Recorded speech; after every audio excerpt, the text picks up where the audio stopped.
I had been up at 4 o'clock in the morning. It was a January day in the early 80s, and it was brutally cold outside. And I'd gotten up before school, and I was walking around with a bag of newspapers on one hip and another bag on the other hip. And I remember that my feet burnt. It was so cold outside. I got to a point where I sat down in front of one of the homes that I was delivering the papers to that morning, and I broke down and I started to cry. Now, I don't think I was crying so much because it was so cold, but that was part of it. I was crying because I'd convinced myself that morning that I was going to break a promise. And I was going to break a promise to my grandfather, who I'd had a discussion with just a week or two earlier, explaining to him how I was old enough to take on my very first job as a paperboy. Somehow, as I was sitting there, I energized myself to a point that I was able to get up, and I completed the route that morning, and I did so for the next 2.5 years.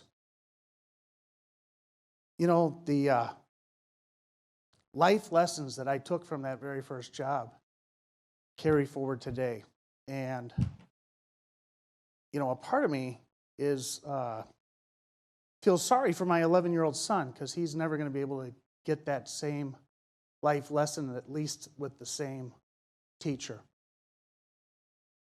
I don't think I realized how lucky I was growing up until just a few years ago. You see, my parents weren't always able to get me everything I wanted, but they were always able to get me what I needed.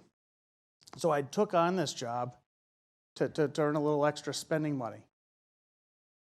Now, my grandfather, who had given me the advice and who I'd made that promise to, had a little bit different upbringing. You see, he had been orphaned at the age of 12. And if it hadn't been for World War II, you know, I'm not sure what he would have been able to become. It was after World War II that he came back, and he had some relatives and distant relatives in Minnesota, and he met a lady named Jackie. They had 2 children, my mother Barb and my uncle Brad.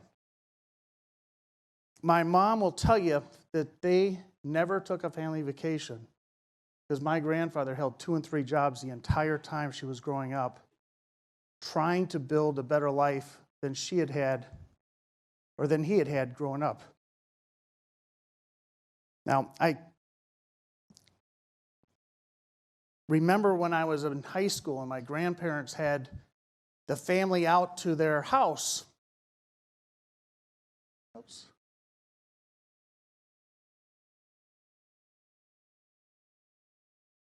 Isn't this great? That's the cold.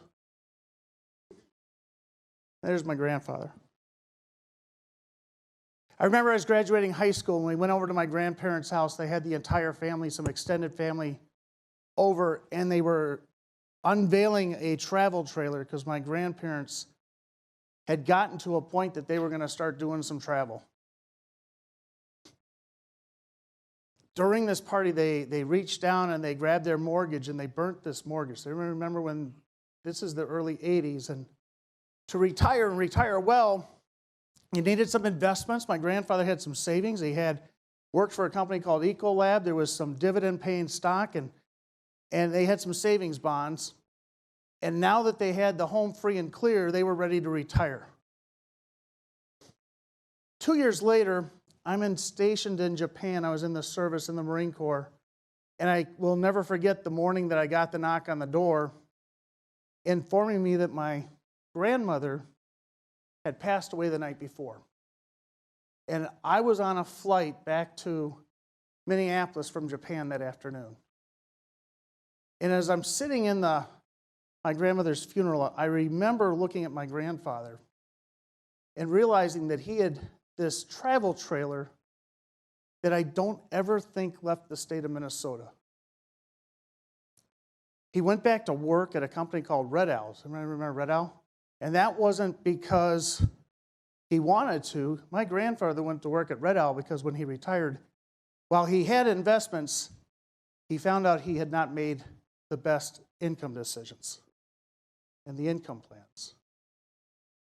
In my grandmother's case, we know that there was areas around healthcare planning they could have done better. But later on, my grandfather, as he aged, we found that there were other areas of healthcare that could have been planned around better. And I can tell you that if they would have put together some of the essential documents around estate planning, my mother and my uncle would have had a lot easier time taking care of their affairs as time went on.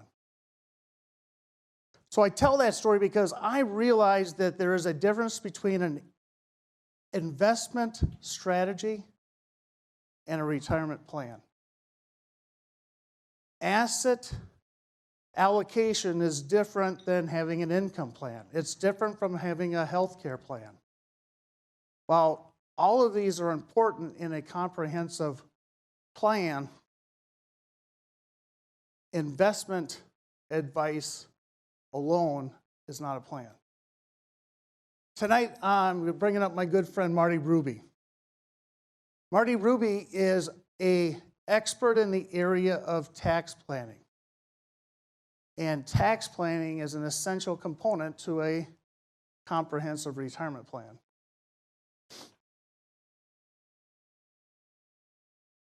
I can tell you, Uncle Sam, he is excited. He is waiting for us to retire.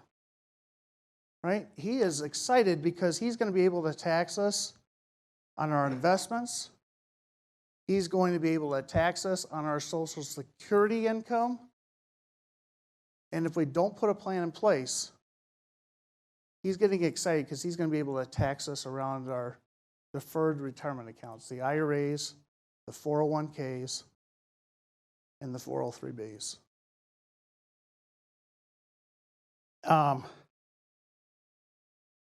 Without much further ado, I'd like to bring up my good friend, Marty Ruby with Stonewood Financial. And he's going to share with you some important information around putting together a tax plan and, more important, how that fits in with the comprehensive retirement plan. Give it up for Marty Ruby. Thank you, Joe. Thank you. 2 bars of the tax man, in case you didn't catch that. Well, hello everybody. Tonight I want to do 3 things. With your existing savings, retirement savings, I want to show you how to save hundreds of thousands of dollars in taxes. I want to show you how to generate thousands of dollars more of income from your existing retirement savings. And I want to show you how to lower risk. Now, would you agree if I could do all 3 at once, save hundreds of thousands of dollars of taxes over your retirement years, generate thousands of dollars more of income, and reduce risk all at the same time, that'd be pretty remarkable. All right. Well, keep an open mind. Let me show you how we're going to do that. First of all, a little bit of my background. I am an actuary. Does anybody know what an actuary is?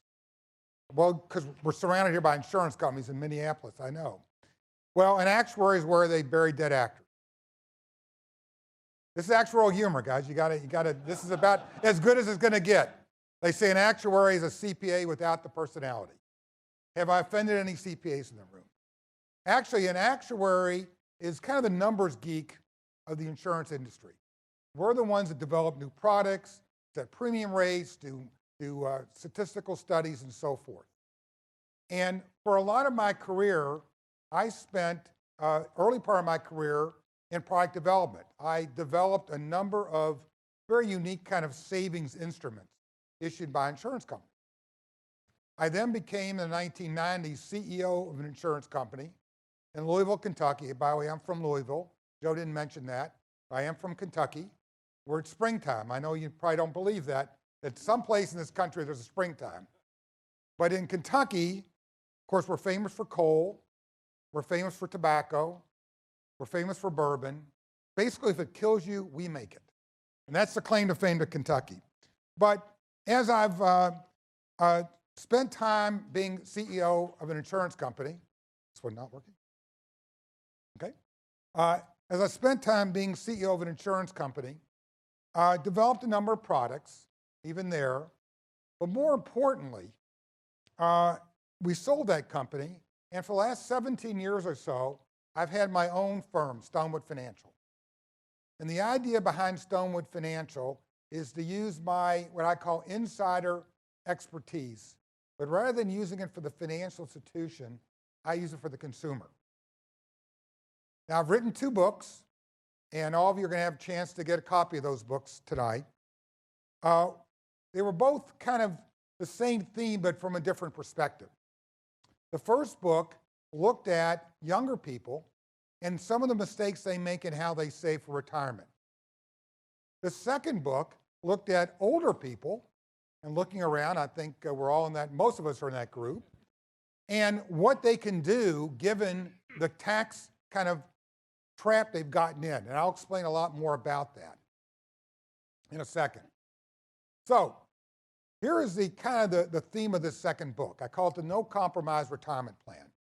And the reason why is for most of us who have saved through 401ks, who have saved through IRAs, we've had to compromise on a number of things because there's balancing needs here. And it's not always easy to figure out what to do. So for example, the first compromise I talk about is the need to grow money, which usually means you're in the stock market, but taking risk versus safe money, protection. But in today's world, if you want to grow money, you take the risk of the stock market. If you want to protect money, usually with today's low interest rates, you give up most of the yield. So we kind of compromise between growth and risk, protection, but lack of yield. The second one is one that I'm becoming kind of more cognizant of as I get older. It may surprise some of the women in the room, but I'm almost 69 years old. Again, actuarial humor. And I've been thinking about the legacy that I'm going to leave for my kids and my grandkids. And what I realize is that the way most of us have saved, mainly through IRAs, through 401ks, for retirement, it's a zero-sum game. Every dollar you spend, your spouse spends, is one less dollar you can leave behind. So again, we have that kind of conflict between leading the good life, spending the money today, versus saving some for a legacy. And finally, the ultimate compromise we make is between us and Uncle Sam and the IRS. And the key here is, and we'll talk about this a lot more, that's what I focus on mostly on the book, is what do we do about taxes? And what have we done in how we've saved and what kind of tax problems have we caused ourselves? And more importantly, how to get out of those problems. So let's do this through the eyes of Alan. Alan's a client of mine. He's 66 years old, just retiring from a manufacturing company. And like many of you in the room, I'm sure, over the years, he has saved mostly for retirement through 401ks and IRAs. He worked at a place, participated in the employer's 401k, he'd take another job, he'd roll over that money into an IRA, and so forth. So over his working career, he has amassed most of his retirement savings inside of an IRA. And I think, like most of us, Alan is really given these 3 compromises. How does he grow his money, but also protect it? How does he spend the money wisely, but also he wants to leave that legacy? And finally, Alan is very concerned about taxes. So let's kind of dig a little deeper into these 3 compromises. First one is growth versus protection. All right, what you see here is the S&P total return for the last 19 years. Now, I picked this time period, 2000 to 2018, for a reason. You have two bear markets, very severe bear markets, that one in the 2000 to 2002, when the dot-com bubble burst. Remember, we talked about 401ks becoming 201ks. And of course, in 2008, you had the real estate bubble. And we have 2 major bull markets.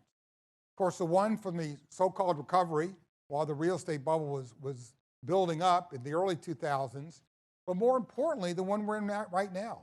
We're in a historic bull market. And even though the market went down a little bit last year, the fact is that it's kind of roaring ahead again. So I felt that was a pretty good representative period of time. 2 bear markets, 2 bull markets over 19 years.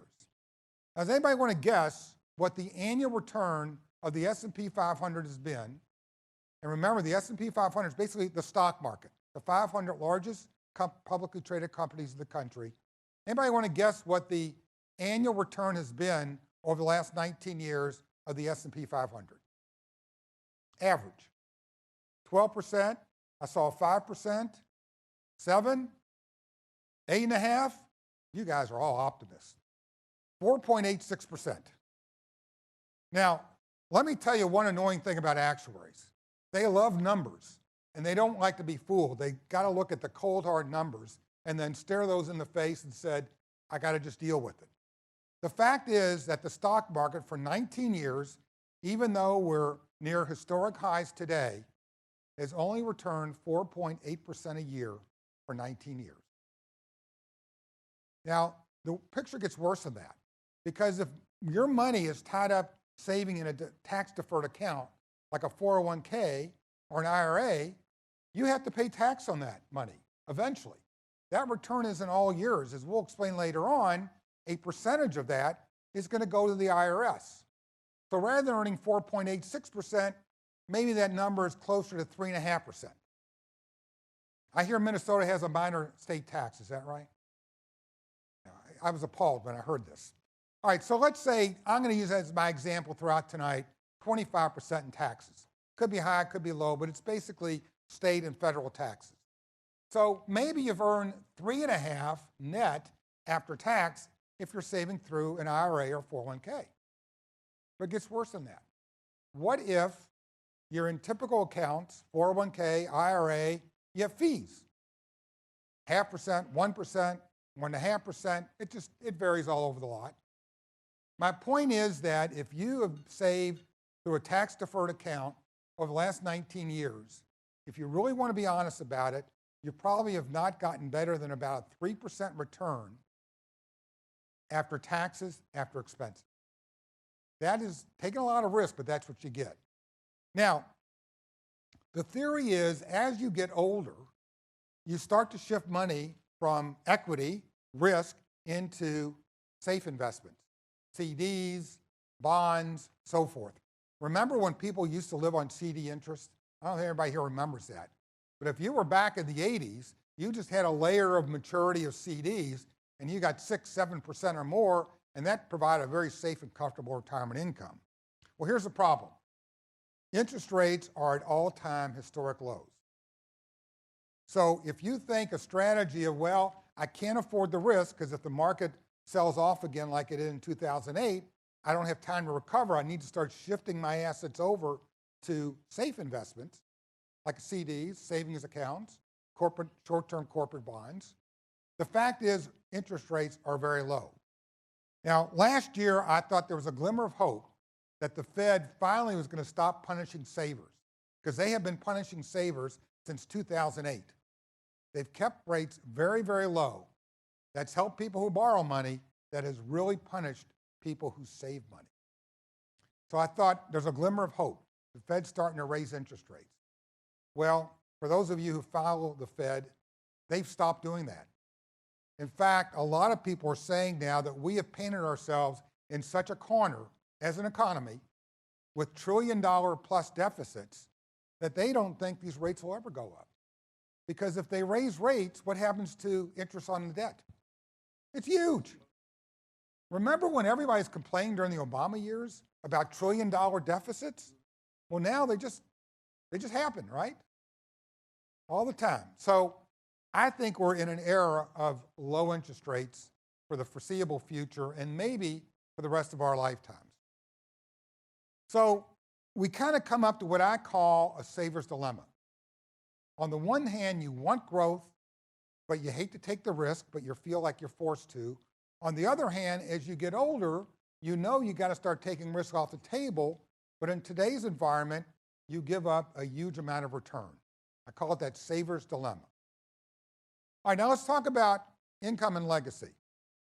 So let's share through Alan how we're going to use our IRA money, our retirement savings. And first of all, you have kind of day-to-day expenses, things you know when the year begins you're going to be spending money on, whether it's gasoline or heating or whatever, it's right there. Then you have medical cost. Now I want to pause for a second and give you another kind of statistic. A married couple age 65 who is healthy today can expect to spend out of their pocket close to $400,000 in medical health care costs over their lifetime. How many people here have budgeted $400,000 for health care? Nobody has, all right? But when you add up Medicare premium, drug costs, Part D premium, long-term care, all kinds of things, it's going to take a good chunk of your savings just to cover that.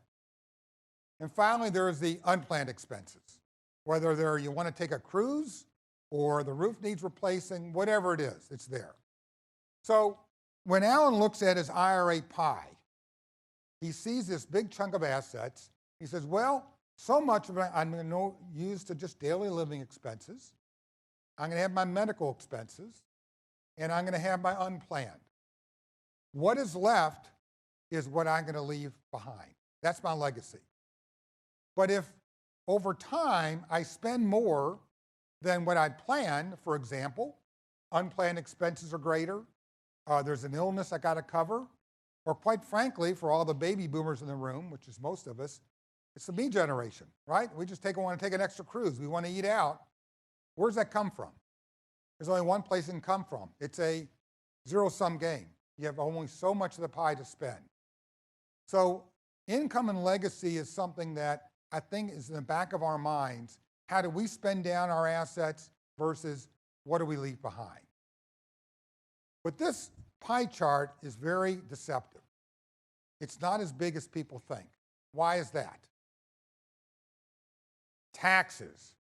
That is the one thing, if you want to talk about anything else that people forget about in their planning, it's taxes.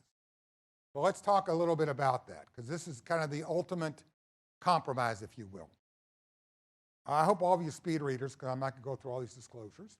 But here's how kind of Alan, and I think most of us in this room, plan for retirement. We said, well, here's our traditional reason why we get into tax-deferred plans, like 401ks, IRAs, plans where you can deduct the money, the contribution you make when you put it in. Because the theory is that you're in a high tax bracket when you're working, and magically when you retire, you're in a lower tax bracket. So you get your deduction when your tax bracket's high, and when you start taking money out, your tax bracket's low. That's the theory. I think for most people, it has not worked out like that.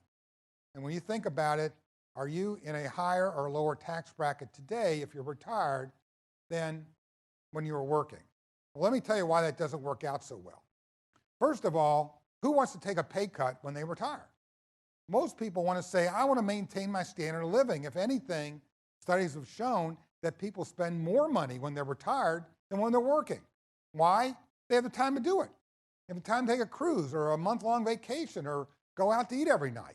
You can't do that when you're working. You can when you're retired. So for most people, the fact is that this kind of tax strategy of take my deduction when my taxes are high, get my income back and pay it when taxes are low, really has not worked out. But there's a worse thing. Now, I ask this to every group I address, and don't let me down here. Who thinks taxes are going to be higher in the future than they are now? Thank you. Okay. It's hard to believe that taxes will be lower. In fact, we went through recent tax cuts last year, and it's kind of once a generation. We had the Kennedy tax cuts, we had the Reagan tax cuts, now we have these tax cuts. I won't get political about this. Tax rates are lower. But between those generational tax cuts, historically, taxes just keep on going up, come down, they kind of go up again. So let's kind of think about ways that our taxes can go up. One is, what if we simply get into a higher tax bracket? Now, I will say for most people who, once they retire, it's unlikely they're going to go up in bracket in terms of just getting much more income. So that one isn't a major risk, if you will. But a second one is tax brackets going up. Now, here's an interesting thing about the tax cut law that was passed last year. There's a sunset provision. And what that means is if you're a corporation, your tax rate was permanently reduced from 35% to 21%. It's done. If you're an individual, like everybody in this room, your personal tax rates were cut, but it sunsets in 2025, and that means unless Congress acts, three scariest words in the English language, but unless Congress acts, the tax rates automatically go back to where they were in 2017. Taxes are on sale now, and literally in the law it is written that unless Congress takes action, taxes will go up in 2026. So tax brackets the rates could definitely go up. And in fact, many people today are saying they get as much as double over a lifetime. When you start looking at deficits, and I've even talked about the underfunding of Social Security and Medicare and so forth. All right, reduction in tax deductions. The new tax law gave us some lower brackets, but they also took away deductions. Now, Minnesota is a very high tax state, and one of the things that was restricted was state and local tax deduction. And it resulted in, even though you paid lower rates, you had to pay on more income. So you can see these deductions kind of coming and going, but there's no question that if they eliminate deductions, it effectively raises how much you have to pay in taxes. And finally, my favorite one is new taxes, which I call stealth taxes. Now, what do I mean by that? Well, let me give you a couple examples. People here who are on Medicare, they pay a Part B premium. Every year you got to pay a premium. And that premium is based on how much adjusted gross income you report on your tax return. The more adjusted gross income, the more Part B Medicare premium you pay. Now, that's not called a tax, but it sure smells like one. All right? So here's a point. If a dollar goes onto your tax return, it could have unintended consequences, costs that are kind of elsewhere. Another one, Social Security. The more income you report, the higher percentage of your Social Security benefit is taxed.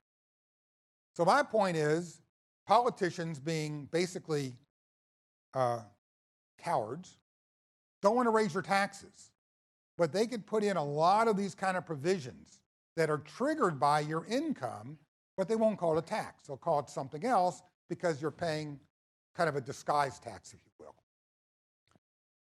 So part of this gets back to, I think, and this is a basic theme of my book, most people have saved in what I call a tax-deferred way.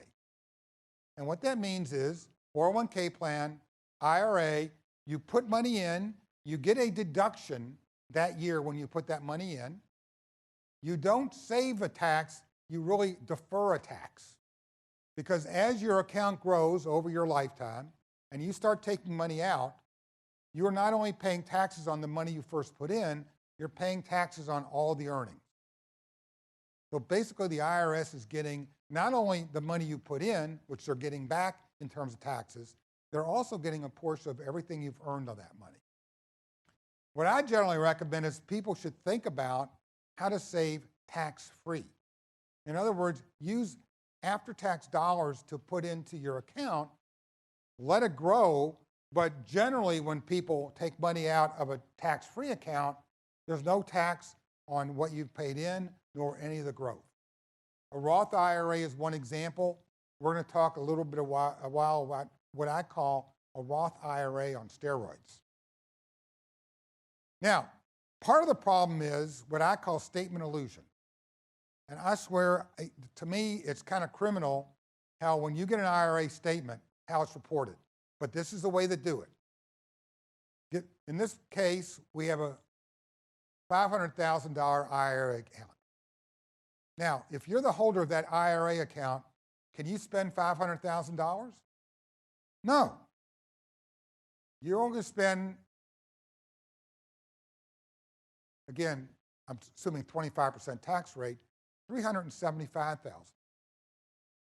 Because that other amount goes to the IRS. And here is one thing I want people to think about. If you've saved through a tax-deferred account, 401k, an IRA, and you look at your balance today, you already owe money to the IRS. Whether you know it or not, whether you admit it or not, you have a tax liability. It's just a matter of when you pay it, not if. So it's that kind of a hidden tax there in the sense that it's never disclosed to you. It just says, here's your pie, it's called an IRA, but in fact, it's not near as big as you think it is. So basically, Alan's question, all of our questions should be, when do I pay my taxes? Do I pay them up front when I'm saving, or do I pay them at the end on both my savings and my earning? Another way to think about it is, should I consider a Roth IRA? Now again, we're going to talk about in a second what I think of as a Roth IRA on steroids, but conceptually it's tax-deferred versus tax-free. Well, I started asking myself this question about 3 years ago. This is what prompted me to write these books. And what I asked the question was, how much taxes, given my IRA today, how much taxes will that IRA generate? And what I found was, interesting enough, there was no answer to it. I couldn't find it anywhere. But you know what? The nice thing about being an actuary, I could do it myself. I don't need to look at some other model. I developed my own model. So I actually created a model that looks at how much taxes will your IRA generate over your lifetime. Because I thought it was kind of an interesting question, at least to know what you're dealing with.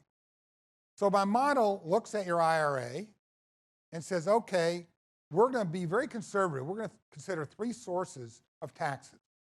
One is going to be RMDs, required minimum distribution. Because a lot of people think, oh, I'm not going to take any money out of my IRA until I have to. Well, the IRS says when you're 70 and a half, you have to start taking money out. Why is that? Because they want to tax it. So, but the RMD means you got to start taking money out at 70 and a half. Then I said, okay, you pay tax on that, and let's just consider this rolling up the money. So the next thing I assumed is those after-tax RMDs are going to be reinvested, but now they're in a taxable account. You no longer have tax sheltered them, so they're going to generate tax.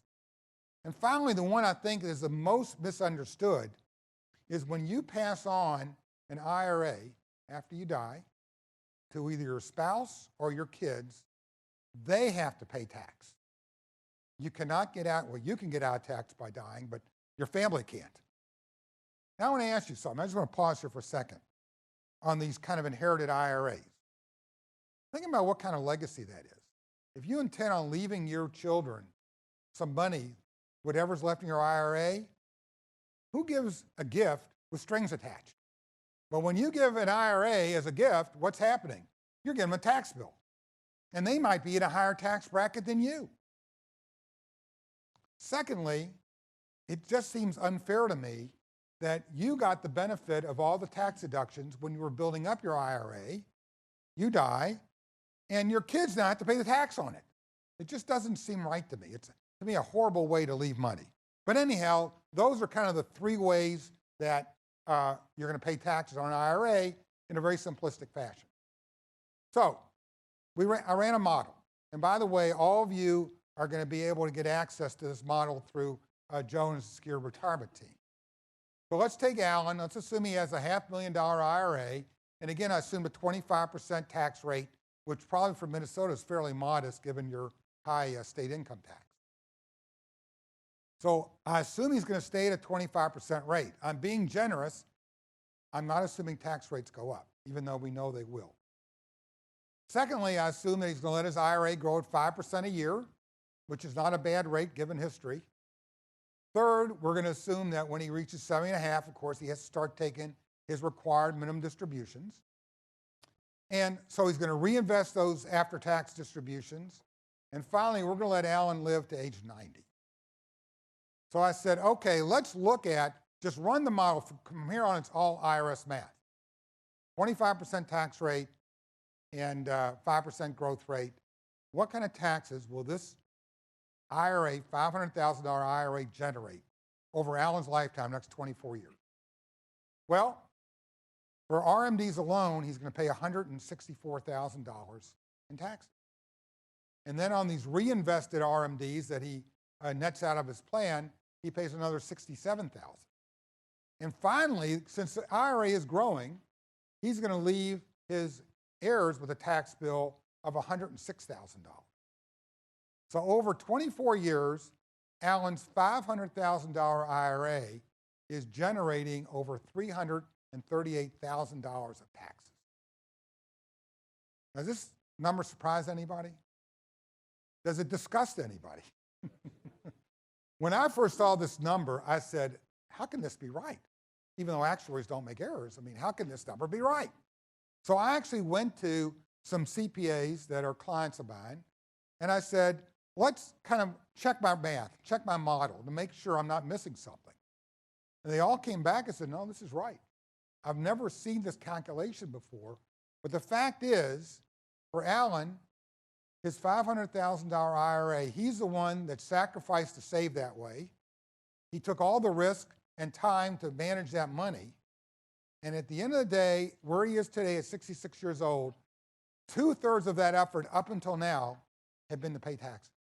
Now, it'll grow in the future, keep those earnings. The fact is that 2/3 of his effort up until now has been to pay the IRS. So I said, there's got to be a better way. This is just crazy. So I said, okay, let's think conceptually of a Roth, of a tax-free kind of plan. You pay your taxes up front. So if you did a Roth conversion, you'd have $125,000 of taxes when you converted that money, pulled it out. But then there's no more taxes after that. It's tax-free. So now you have $125,000 of taxes. So here's where I believe most of us are today. We're with Alan. We could do nothing. Say, we're going to keep our money, we're going to keep our heads buried in the sand, we're going to keep our money where it is today, let it run out, and we're resigned to paying $338,000 of taxes, in my example. Or we could take some action today, get that money out of tax deferred into tax free, and only pay $125,000. The $125,000 in Alan's example is mandatory. He can't get out of that. That's already embedded in his numbers. The difference between the $125,000 and the $338,000, that is optional. Remember I said I want to show you how to save hundreds of thousands of dollars of taxes? In Alan's case, he's got to decide, do I want to take that extra $213,000 of taxes by simply keeping my IRA where it is today? All right, so these are the three compromises: the growth versus protection, the income versus legacy, and the what you keep versus the IRS. Now, if I stop right here, you're saying, well, you've scared us. Now what do we do? Anybody know what this is? This is Title 26 of the U.S. Tax Code. This is how we pay our taxes today. This is the law as it applies to taxes. Now, I didn't show all the revenue rulings and all the other, I couldn't put it on the screen, all the other stuff, but this is the basic law. And if you turn in that first volume to Section 401k of Title 26 of the U.S. Tax Code, this is what it looks like. Now, does 401k sound familiar to anybody?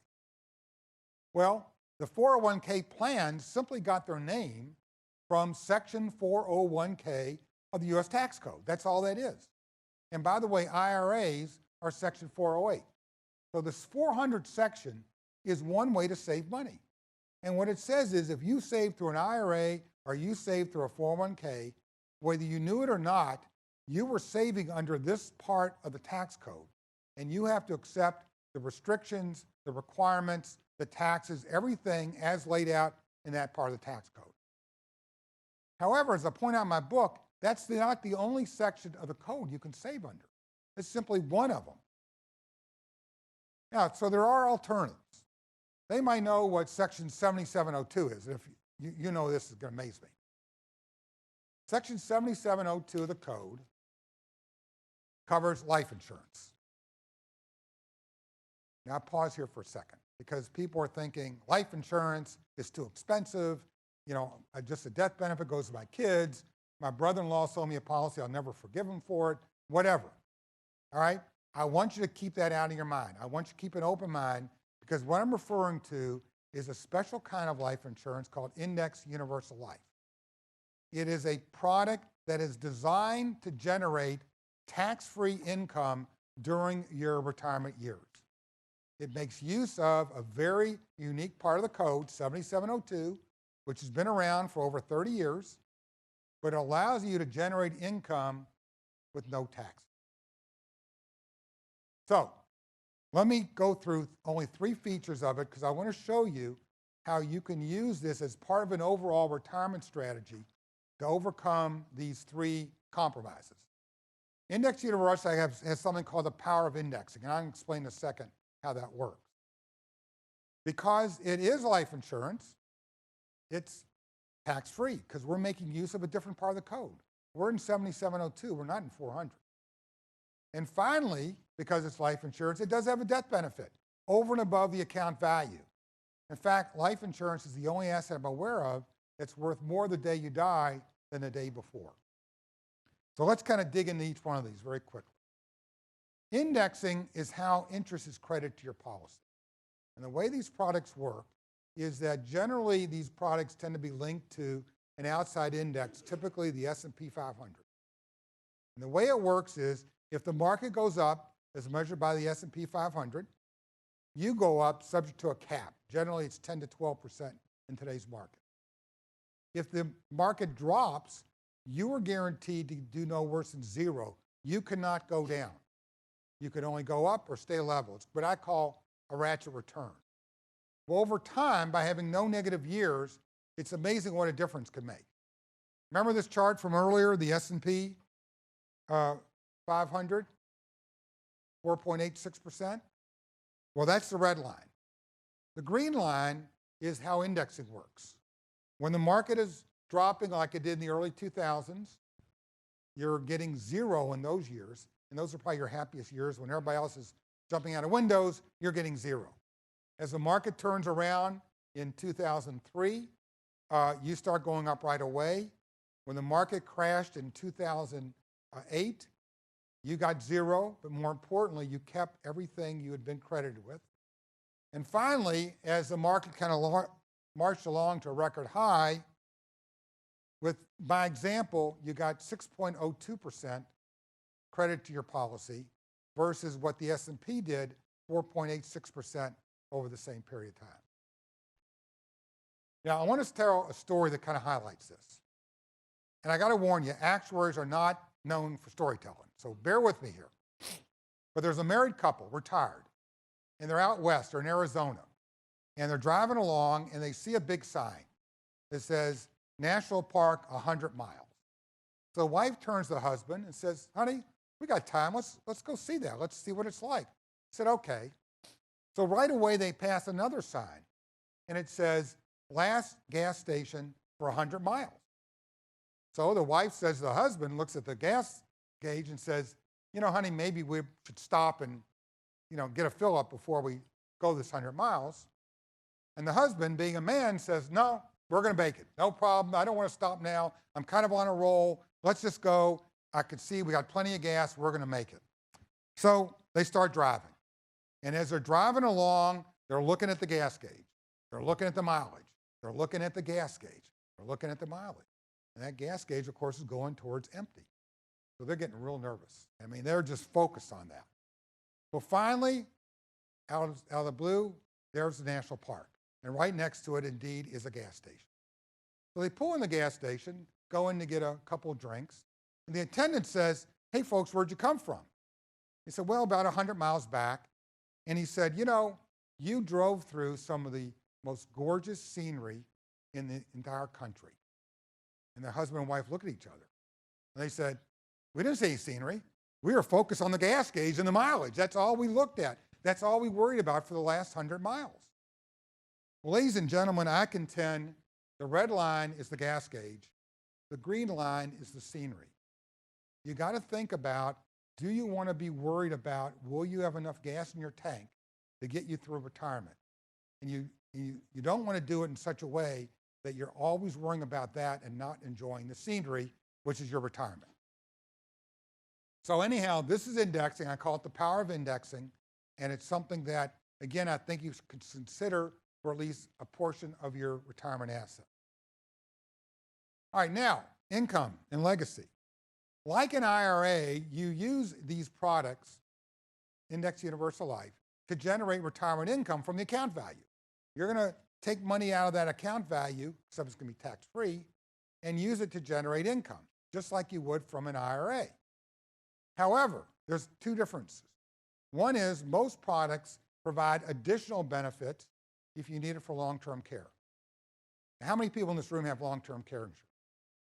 A few. If you try to get it today, forget about it. Very expensive right now. And most carriers are kind of dropping out of that market in traditional long-term care. The nice thing about this is there are additional dollars available for long-term care. And finally, when you do die, there's additional amounts available as a death benefit, as a legacy. So in other words, unlike an IRA, you could spend down that account value for your own income needs. You have a fallback on long-term care if you need it. And finally, there's an additional amount that's a legacy. It's a true legacy. And that means your heirs are going to get a check with no strings attached. The best thing about IUL is it is tax-free. What does that mean? The death benefit paid to your heirs, totally free of taxes. These long-term care benefits paid while you're living, totally free of taxes. The income you generate while you're retired for you and your spouse, tax-free. Remember we talked about the probability of taxes going up in the future? Once money's in IUL, you're done with the IRS. There's no more taxes. Now, because you're under Section 7702, which to me is a gift to the U.S. taxpayers, there's no 10% penalty if you take money out prior to 59.5. And more importantly for this crowd, I think, there's no required minimum distribution. Required minimum distribution is a function of the 400 part of the tax code. We're under a different part of the tax code here. You take money out whenever you need it, not when the IRS says you have to. So, what you can realize by considering reallocating a portion of your current IRA assets into a tax-free Index Universal Life. You can overcome the kind of compromise between growth and protection because you have the power of indexing. You go up when the market goes up, but you don't go down when the market goes down. You can kind of overcome that compromise between income and legacy because there's an actual death benefit over and above the account value that you're using for income. There's an additional benefit as a death benefit. And finally, huge tax advantage. Once the money's in IUL, everything coming out, whether it's income to you or death benefit to your heirs, is completely tax-free. So, here's what I like to consider doing. Joe, Lucey, and the entire Secure Retirement Plan people, the staff, have access to a number of reports that I've created, software analysis, and all of you, I urge, make an appointment, come in and see Joe and his team, and let them run some reports for you. What they're going to run for you, the first thing is they're going to do that tax analysis. You know, when I showed you for Alan, where he's paying $338,000 of taxes, they're going to sit down with you. They're going to figure out, agree with you on what a reasonable tax assumption is and what a reasonable growth assumption is for your current IRA assets. And they're going to give you a very good snapshot of how much taxes you are going to incur at the minimum if you don't do anything today. But then they're going to go a second step, because another report they're going to show you is saying, okay, if you keep all your IRA where it is today, then they're going to show you under those tax and return assumptions 2 income reports. One is going to show you if you have a target age you want your income to last to, like age 95 or 100, it'll show you how much you could take out every year after taxes and have it last that long. The other thing is to show you if you have a target amount you want to take out, it's going to show you after taxes how many years your IRA will last if you take out that much. So again, it gives you real insight into what can you do if you keep money in an IRA. Then he and his staff's going to run an alternative approach. And he's going to say, let's reallocate a portion, perhaps a third of your IRA into a tax-free IUL. And he's going to run these same calculations. He's going to say, how much taxes are you going to incur? And how much income can you generate from that account? And what I tell people is let the numbers do the talking. That's what I love about being an actuary. I just say, let's look at the numbers. And let's look at your numbers to see how it applies to you. And let's see which scenario you think you're better off. Keeping all your money where it is today, or consider moving a portion of it into a tax-free option. And finally, you're going to look at some downside economic conditions, not just for your index universal life, but also for your IRA. I've always felt in retirement income planning, you don't plan for the best case, you plan for the worst case. You plan for what happens if things don't go as you think they might. So I urge all of you, make an appointment, have these reports run for you, open up your eyes, at least kind of be ready to understand what it is you're going to do, whether you decide to make this switch or not, take any action. I think this will give you a good base. And I want to close with a saying or a statement by Judge Learned Hand. Anybody heard of Learned Hand? Yeah. He was actually not on Supreme Court. He was on the number 2, the second highest court, the Court of Appeals. But the Supreme Court quotes him more than any other judge in the history of the Supreme Court. And Learned Hand had a following statement. He said, there are 2 systems of taxation in our country, one for the informed and one for the uninformed. And what I urge all of you, be the informed. At least know your facts, know where your dollars are going, know what you could do about them. Whether or not you want to take actions, up to you, but be informed. Don't be the uninformed. With that, Joe, I'm going to let you take it back.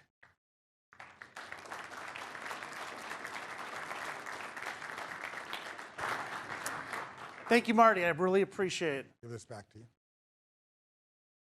You know, in a few moments, we're going to open it up for a little questions and answers. But a couple thoughts I had is, you know, number one, this is the lowest tax rates we have seen in a generation. And this is going to expire here in 7 years. And as Marty points out, or Judge Learned Hand here, there are those that are going to be informed, and there are those that are going to be uninformed. A couple weeks ago, I was watching TV with my 11-year-old. And anybody remember Roadrunner? Yeah. So I'm flipping through the channel, and I see Roadrunner. I said, oh my gosh, Gavin, this is like, we got to watch this. And he had never seen the Roadrunner before. Now, you know, the Roadrunner has a nemesis, right? And what was his name? Wile E. Coyote. Wile E. Coyote. And, you know, Wile E. Coyote is running around chasing down this Roadrunner, and for some reason, poor Wile E. always gets the short end a little bit, right? But here's Wile E. Coyote, and he decides that he's going to build this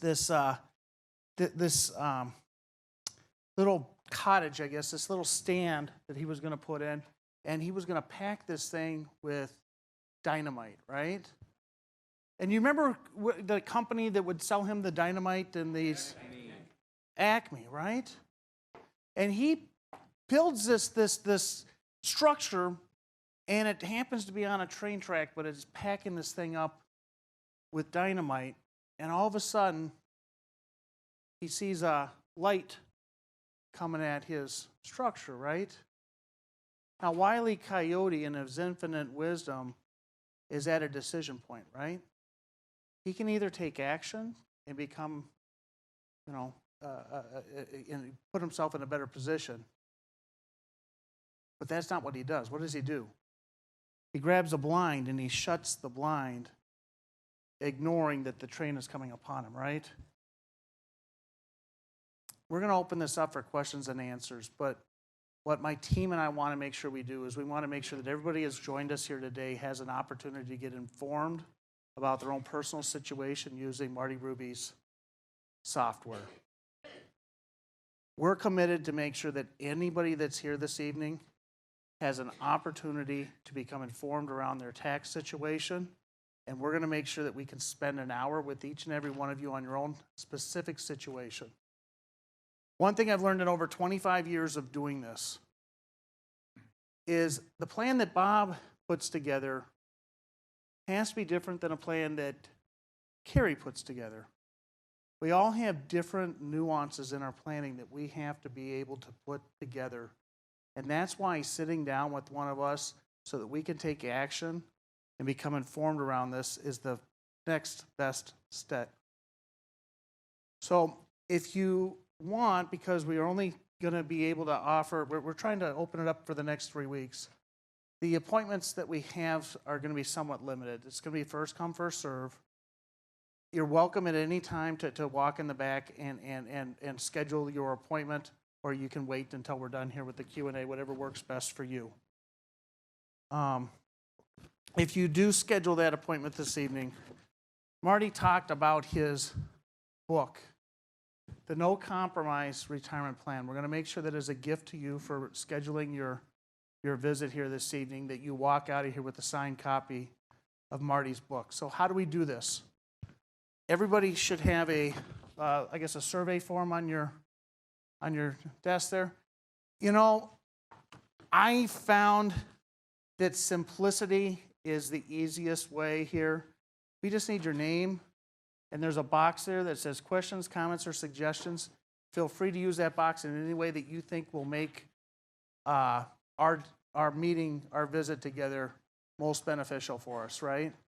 Even if you choose not to schedule an appointment this evening, you make some comments on what you think we could have done to make this presentation maybe a little better for next time, or any other comments you'd like to make. Fair enough? And then what we've got is out in the hallway there, we have 3 tables, one that would be for next week, and then one for 2 weeks, and one for the next 3 weeks, right? And on these tables are these cards. And the card is going to have a couple times that are available to you that we have set aside for our team to visit with you. And what they'll do is they'll just take the card and rip it. There's 2 different at the same time, and then we're just going to staple that to this. And we found that makes this process go really smooth. Fair enough? So again, if you'd like to schedule your visit as we go through this, you can stay for the Q&A, whatever works best. We probably only have time for about 15 minutes of Q&A anyways. With that said, I'm going to open it up to the floor. Who's got the first question? Yeah, Terry.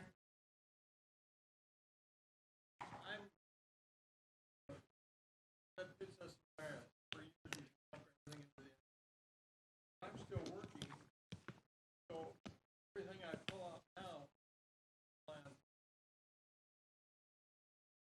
I'm still going to be advanced.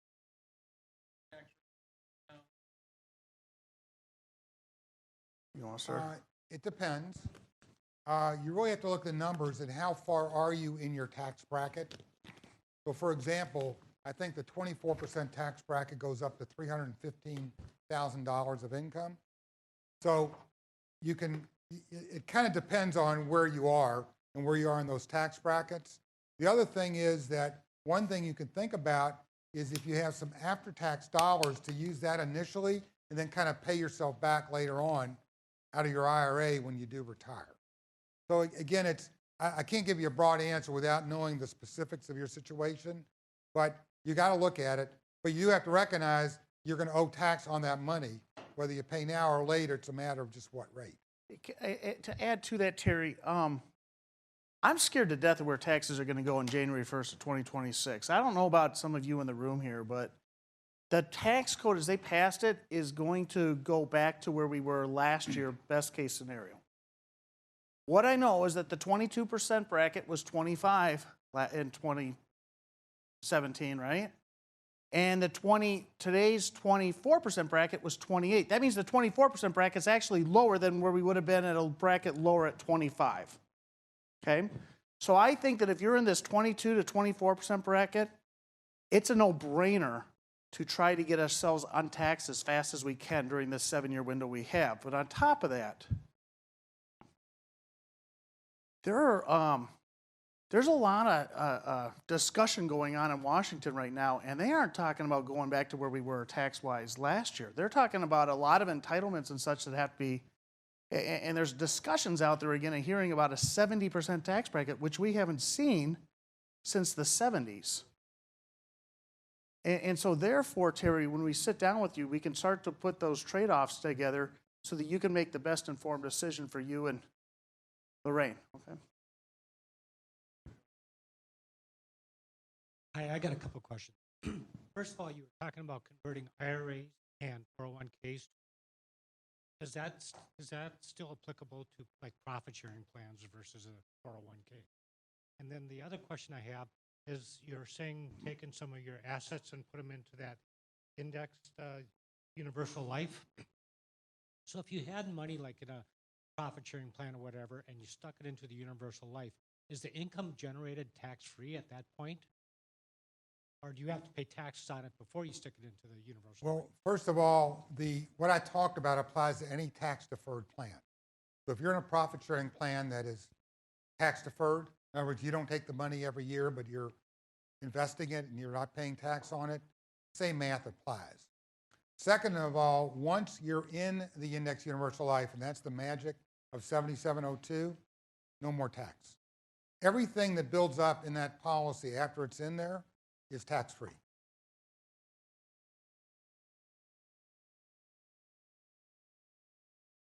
Yeah, you have to pay tax on the 100,000. It's after, like a Roth, it's after tax dollars that go in, but once the money's in, none of the growth gets taxed. There's one over here, too. Or two or three. Yeah, and this gentleman's had his hand up quite a bit too.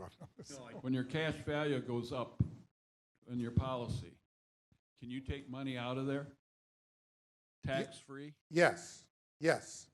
I'll keep on repeating it. Every dollar you get under Index Universal Life, under 7702, there's no tax. And these are designed to take money out while you're living out of your cash value.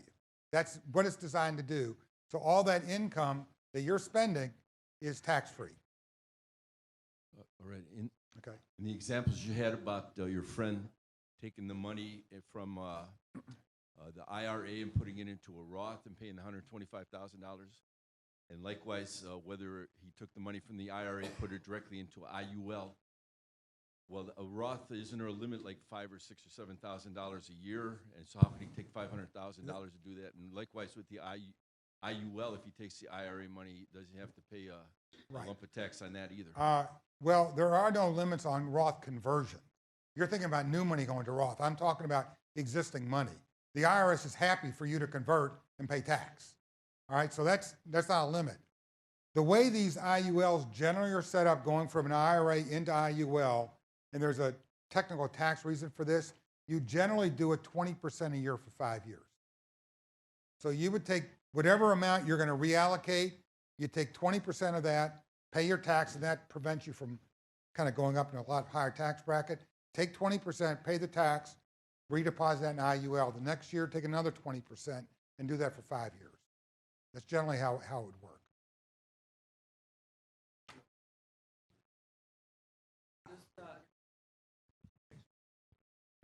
This indexed universal life, is this an annuity?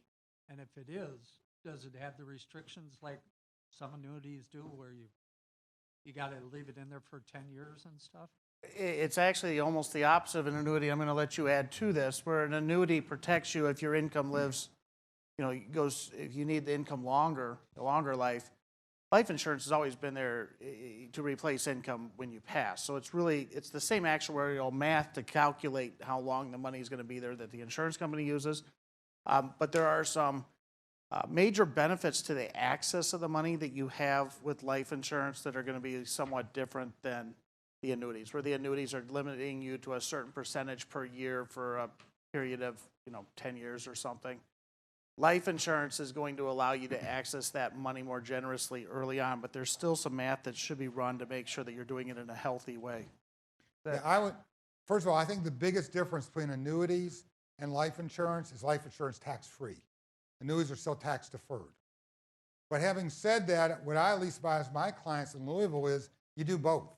It's not one or the other. It's really a matter of diversifying your portfolio. Index Universal Life brings you certain tax benefits and income benefits. Annuities do it a different way. And quite frankly, stocks and bonds do it a third way. So my contention is people have kind of stopped at the first two. They have a lot of annuities in their portfolios. They have stocks and bonds. They haven't thought about the tax consequence. They need to reallocate a portion of that over to tax-free IUL.